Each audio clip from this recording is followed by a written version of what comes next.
പ്രതിപക്ഷ നേതാവ് V D Satheesan അദ്ദേഹത്തിന്റെ യാത്ര ഇന്ന് ആരംഭിക്കാൻ പോകുന്നതിന് മുൻപ് നമ്മളോടൊപ്പം ചേരുകയാണ്. സ്വാഗതം. ഏറ്റവും ആദ്യം പുതുയുഗ യാത്ര എന്നാണ് പേര് നൽകിയിരിക്കുന്നത്. അപ്പോൾ ഒരു യുഗം പുതിയത് പ്രതീക്ഷിക്കുകയാണ്. ഉറപ്പായിട്ടും ഒരു യുഗത്തിൻ്റെ അന്ത്യവും മറ്റൊരു യുഗത്തിൻ്റെ ആരംഭവുമാണ്. ഈ പുതുയുഗം പ്രതീക്ഷകളുടെയും പ്രത്യാശകളുടെയും പറയുന്ന കാര്യങ്ങൾ ചെയ്യുന്നതിൻ്റെ ഈ ഒരു യുഗമായി മാറണം. നമ്മുടെ കുഞ്ഞുങ്ങളുടെയും അവരുടെ കുഞ്ഞുങ്ങളുടെയും വരാനിരിക്കുന്ന തലമുറകൾക്കും പ്രതീക്ഷകൾ നൽകുന്ന, നമ്മുടെ കേരളത്തിൽ അവർക്ക് ആത്മവിശ്വാസത്തോടെ പ്രവർത്തിക്കാൻ കഴിയുന്ന, നല്ല വിദ്യാഭ്യാസ പദ്ധതികളുള്ള, നിരവധി തൊഴിലവസരങ്ങളുള്ള, കേരളത്തിൻ്റെ സമ്പദ് വ്യവസ്ഥ മെച്ചപ്പെടുത്താൻ കഴിയുന്ന, മറ്റു രാജ്യങ്ങളിലെ പോലുള്ള നല്ല സോഷ്യൽ വെൽഫെയർ മെഷേഴ്സുള്ള നമ്മുടെ സ്വപ്നത്തിലെ ഒരു കേരളം സൃഷ്ടിച്ചെടുക്കാൻ വേണ്ടിയിട്ടുള്ള കഠിനാധ്വാനത്തിൻ്റെ തുടക്കമാണിത്. കഴിഞ്ഞ കുറേ വർഷങ്ങളായി ചെയ്യുന്ന നമ്മുടെ ഗവേഷണ തുല്യമായ പ്രവർത്തനങ്ങളുടെ ഒരു പ്രതിഫലനം, അതിൻ്റെ പ്രചരണം കൂടിയാണ്. സാധാരണ ഒരു തെരഞ്ഞെടുപ്പിന് മുൻപായി പ്രതിപക്ഷം ഒരു യാത്ര നടത്തുമ്പോൾ ആ യാത്ര രാഷ്ട്രീയം മാത്രം പറഞ്ഞുകൊണ്ട് ഗവൺമെന്റിനെ കുറ്റപ്പെടുത്തിക്കൊണ്ടിട്ടുള്ളത് മാത്രമാണ്. ഇതിൽ സർക്കാരിനെതിരായ ആരോപണങ്ങൾക്കപ്പുറത്തേക്ക് എന്തുണ്ടാകുന്ന പ്രതീക്ഷ? ഇത് ഗവൺമെന്റ് എവിടെയെല്ലാമാണ് പരാജയപ്പെട്ടത്, എവിടെയെല്ലാമാണ് തകർന്നത്, അവിടെയെല്ലാം കൃത്യമായ പദ്ധതികളുമായി, പ്രഖ്യാപനങ്ങളല്ല, പ്രഖ്യാപനങ്ങൾ ആർക്ക് വേണമെങ്കിലും പ്രഖ്യാപിക്കുക, കൃത്യമായ പദ്ധതികൾ, അതിൻ്റെ ഡീറ്റെയിൽസ് ആ പദ്ധതികൾ പ്രഖ്യാപിക്കുമ്പോൾ നിങ്ങൾ ചോദിച്ചാൽ ഞങ്ങൾ പറഞ്ഞുതരാം. വളരെ വൈദഗ്ധ്യമുള്ള ആളുകൾ ചേർന്ന് തയ്യാറാക്കിയ വിഷൻ ഡോക്യുമെൻ്റുകളാണ്. അതിൻ്റെ പ്രായോഗികത, അതിൻ്റെ നിയമപരമായ വശം, അതിൻ്റെ സാമ്പത്തിക വശം എല്ലാം പരിശോധിച്ച് കേരളത്തിൽ അത് നടപ്പാക്കാൻ പറ്റും എന്ന് 100% ഉറപ്പുള്ള സ്വപ്നതുല്യ പദ്ധതികളാണ്. ഇതുവരെ കേരളത്തിൽ വരാത്ത തരത്തിലുള്ള പദ്ധതികളാണ്.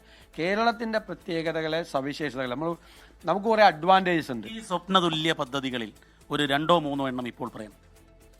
ഒരെണ്ണം ഞാൻ പറഞ്ഞത്, കേരളത്തിന് 600 കിലോമീറ്റർ ദൂരം തീരപ്രദേശമുണ്ട്, കടലാണ്. കേരളത്തിന് ഒരെണ്ണം പറയാം, കേരളത്തിന് 2 ഇന്റർനാഷണൽ സീ പോർട്ടുണ്ട്, ഒരു കണ്ടെയ്നർ ടെർമിനലുണ്ട്, 17 മിനി പോർട്ടുകളുണ്ട്.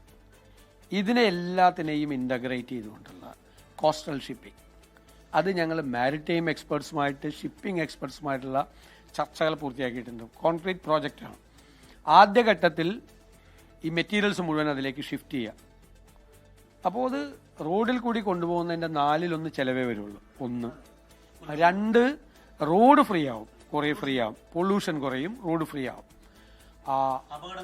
അപകടങ്ങൾ കുറയും. 2ാം ഘട്ടത്തിൽ അത് ബാക്ക് വാട്ടർ, അതിനെ കൂടി കണക്ട് ചെയ്തുകൊണ്ടുള്ള ഒരു ടൂറിസമായിട്ട് ഡെവലപ്പ് ചെയ്യും. 3ാമത്തെ ഫേസിൽ അതിനെ ക്രൂയിസ് ഷിപ്പിംഗ്, ഒരു ദിവസം കാസർഗോഡ് നിന്ന് യാത്ര തിരിച്ചാൽ കടലിലൂടെ, ഇപ്പോൾ നമ്മൾ യൂറോപ്പിൽ പോയിട്ട് ക്രൂയിസ് ഷിപ്പിംഗ് നടത്തണം, ഇത്രയും കടലുണ്ടായിട്ട് നമുക്ക് തിരുവനന്തപുരത്ത് അവസാനിക്കാം, അതിൻ്റെ ഇടയിൽ എവിടെ വേണമെങ്കിലും ഇറങ്ങാം, ആ സ്ഥലങ്ങൾ കാണാം, എല്ലാത്തിനെയും കണക്ട് ചെയ്തുകൊണ്ടുള്ളൊരു പ്രോജക്റ്റ്. ഇത് ഗവൺമെൻറ് ഫെസിലിറ്റേറ്റർ മാത്രമാണ്, പ്രൈവറ്റാണ്, പ്രൈവറ്റ് ചെയ്യും. പക്ഷേ ഗവൺമെൻറ് മുടക്കുന്ന PPP പദ്ധതികൾക്കാണ് കൂടുതലും. ഗവൺമെൻറ് കുറച്ച് പണം മുടക്കുക, അത് ഒരു 3 കൊല്ലത്തിനകം 3 കൊല്ലം കഴിയുമ്പോൾ തിരിച്ചു കിട്ടണം പണം. കാരണം നമ്മൾ ഇത് എക്കോണമി ഷൂട്ടപ്പ് ചെയ്യാൻ വേണ്ടിയിട്ട് കൂടിയാണ്. സമ്പദ് വ്യവസ്ഥ ഈ നിലയിൽ നിന്നാൽ നമ്മൾ പിടിച്ചെടുക്കാൻ പറ്റില്ല. അപ്പോൾ നമ്മുടെ വരുമാനം വർദ്ധിപ്പിക്കാനും നമ്മുടെ ഈ മണി സർക്കുലേഷൻ സ്റ്റേറ്റിൽ ഉണ്ടാകാനും വേണ്ടിയിട്ടാണ്, സർക്കുലാർ ഇക്കോണമിയാണ്. അതെല്ലാം ചെയ്തിട്ടുള്ള, എല്ലാ വശങ്ങളും ചെയ്തിട്ടുള്ള ഒരു പ്ലാനാണ്. വലിയ മേജർ ഇൻവെസ്റ്റ്മെൻ്റ് ഒന്നുമില്ല. നമുക്കൊരു 10-3000 കോടി രൂപ ഒരു ദീർഘകാലത്തേക്ക് നിക്ഷേപിക്കാൻ ഉടനെ ഒന്നും ആവശ്യമില്ല. ഈ ഭരണം കിട്ടുമെന്ന് ഏറെക്കുറെ ഉറപ്പിച്ചാണ് ഈ പദ്ധതികൾ പോകുന്നത്. എത്ര സീറ്റ് കിട്ടുമെന്നാണ് വി ഡിയുടെ ഒരു പ്രതീക്ഷ? 5 വർഷം പ്രതിപക്ഷത്തെ നയിച്ച ഒരു അനുഭവ സമ്പത്തിൽ 100-ലധികം സീറ്റ് കിട്ടുമെന്ന 110 പിണറായി അവിടെ പറഞ്ഞിട്ടുണ്ട്. അല്ല, അത് പറഞ്ഞോട്ടെ, അത് അദ്ദേഹത്തിന് പറയാൻ. അദ്ദേഹത്തിന് ഞാൻ 100 എന്ന് പറയുമ്പോൾ മുഖ്യമന്ത്രിക്ക് 90 എന്ന് പറയാൻ പറ്റുമോ? അതെനിക്ക് അതിൽ കൗതുകമൊന്നുമില്ല. പക്ഷെ നിങ്ങളൊരു കാര്യം ആലോചിക്കണം, ഞങ്ങൾ പറഞ്ഞത് എവിടെയെങ്കിലും തെറ്റിയിട്ടുണ്ടോ? തൃക്കാക്കരയിൽ എനിക്ക് ചോദിച്ചാൽ ദീപക് തന്നെ എന്നോട് ചോദിച്ചെന്ന് എൻ്റെ ഓർമ്മ. ഞാൻ പറഞ്ഞു 20,000-നും 25,000-നും ഇടയിലെന്നാണ് പറഞ്ഞത്. 25,000-ൽ 25 വോട്ടാണ് കിട്ടിയത്. പുതുപ്പള്ളിയിൽ ചോദിച്ചു, അവർ സ്വപ്നതുല്യമായ ഭൂരിപക്ഷം എന്ന് പറഞ്ഞു. സ്വപ്നതുല്യം എന്താണെന്ന് വെച്ചാൽ ഉമ്മൻചാണ്ടിക്ക് ഏറ്റവും കൂടുതൽ കിട്ടിയത് 33,000-ആണ്, 35-ന് മീതെ പോകുമെന്ന് പറഞ്ഞു, 37 കിട്ടി. പാലക്കാട് 15 കിട്ടേണ്ടത്, പക്ഷേ CPM കുറേ കൂടി കുഴപ്പവും വൃത്തിയേടും ഒക്കെ കാണിച്ചുകൊണ്ട് അത് അതിൻ്റെ മീതേക്ക് പോകുമെന്ന് പറഞ്ഞു, 18,000-ന് മീതെ പോയി. നിലമ്പൂർ 7% വോട്ടിന്റെ ഭൂരിപക്ഷം ഉണ്ടാവുമെന്ന് പറയും. 7% വെച്ചാൽ 12,000 വോട്ട്, 11,000 ജില്ല കിട്ടി. പാർലമെന്റിൽ ചോദിച്ചപ്പോൾ പറഞ്ഞു 17 തൊട്ട് 19 വരെ പറഞ്ഞു, 18 കിട്ടി. കോൺഗ്രസിന് കണക്കുകൂട്ടൽ പിഴക്കുന്നില്ല എന്നാണ് പറഞ്ഞത്. ഇപ്പൊ CPM കണക്കാ പിഴക്കാറ്. CPM തൃക്കാക്കര വരെ ജയിക്കുമെന്ന് പറഞ്ഞിരുന്നു. നിങ്ങൾ ലോക്കൽ ബോഡി ഇലക്ഷൻ എന്താ പറഞ്ഞത്? 4 കോർപ്പറേഷൻ കിട്ടുമെന്ന് പറഞ്ഞു. 7 ജില്ലാ പഞ്ചായത്ത് ഉറപ്പെന്ന് പറഞ്ഞു. 8, 9 കിട്ടാന്ന് പറഞ്ഞു. 8ാമത്തെ കാസർഗോഡ് പോയത് 1 സീറ്റിനാ. 9ാമത്തെ തിരുവനന്തപുരം പോയത് 2 സീറ്റിനാ. 7 കിട്ടി.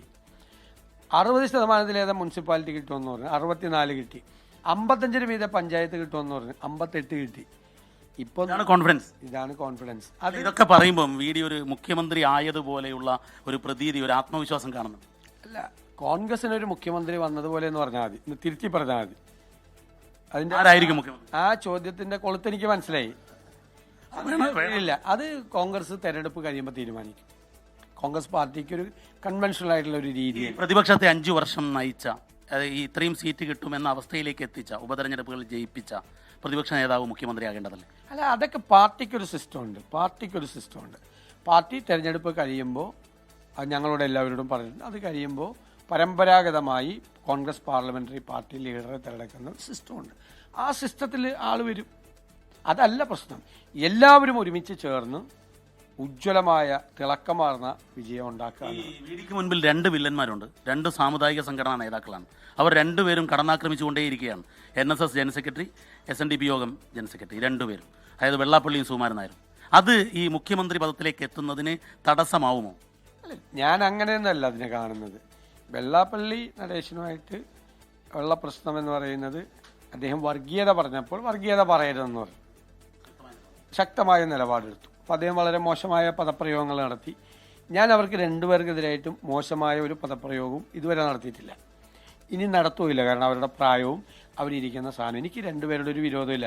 അവർക്ക് എന്നെ ഇഷ്ടമല്ലാത്ത സെറ്റിൽ ചെയ്യാൻ ശ്രമിക്കാത്ത അല്ല, അവർക്ക് എന്നെ ഇഷ്ടമല്ല. പിന്നെ എങ്ങനെയാ ഞാൻ സെറ്റിൽ ചെയ്യണത്? അത് അങ്ങനത്തെ വിഷയമല്ലല്ലോ. അവരേതെങ്കിലും ഒരു വിഷയം പറഞ്ഞാൽ വർഗീയതക്കെതിരെ സംസാരിക്കരുത് എന്ന് പറഞ്ഞാൽ നമുക്ക് ഞാനിത് ചോദിക്കാൻ കാരണം, കോൺഗ്രസിൽ സാധാരണ സാമുദായിക സംഘടനകളെ പിണക്കാത്തൊരു നയമാണ് ഇന്നോളം കണ്ടിട്ടുള്ളത്. മുഖ്യമന്ത്രി ആരാവണം എന്നതുപോലും സാമുദായിക സംഘടനകൾ ആവശ്യപ്പെടുന്ന ഒരു ഘട്ടത്തിൽ നിൽക്കുകയാണ് നമ്മൾ. അപ്പം അതിനൊരു തടസ്സമായി ഇത് 2 ഘടകങ്ങൾ മാറും. അതല്ലല്ലോ നമ്മുടെ ലൈൻ. എന്താ?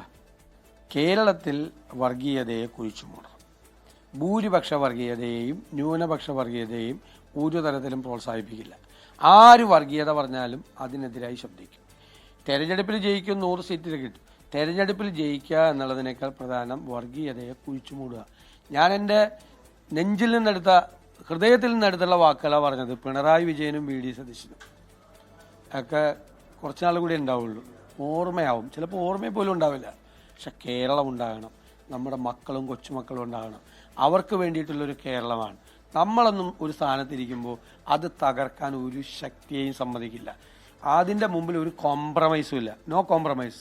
അപ്പം താങ്കളുടെ തിരക്കിനിടയിലാണ് ഈ സമയം അനുവദിച്ചത്. വിശദമായ അഭിമുഖം പിന്നീടാവാം. അനുജ, വളരെ കൃത്യമായി തന്നെ VD സതീശൻ പറയുന്നത് 100 സീറ്റിൽ UDF അധികാരത്തിലേക്ക് തിരിച്ചു വരുമെന്നുള്ളതാണ്. മുഖ്യമന്ത്രി ആരെന്ന് പിന്നെ തീരുമാനിക്കുന്നുള്ളത്. Thank you. ലോകത്തെവിടെയായാലും ഏത് സമയത്തും 24 വാർത്തകളും ഓഗ്മെന്റഡ് റിയാലിറ്റി പാക്കേജുകളും എക്സ്പ്ലെയിനറുകളും വിശദമായി കാണാൻ ഞങ്ങളുടെ YouTube ചാനൽ നിങ്ങൾക്ക് സബ്സ്ക്രൈബ് ചെയ്യാം.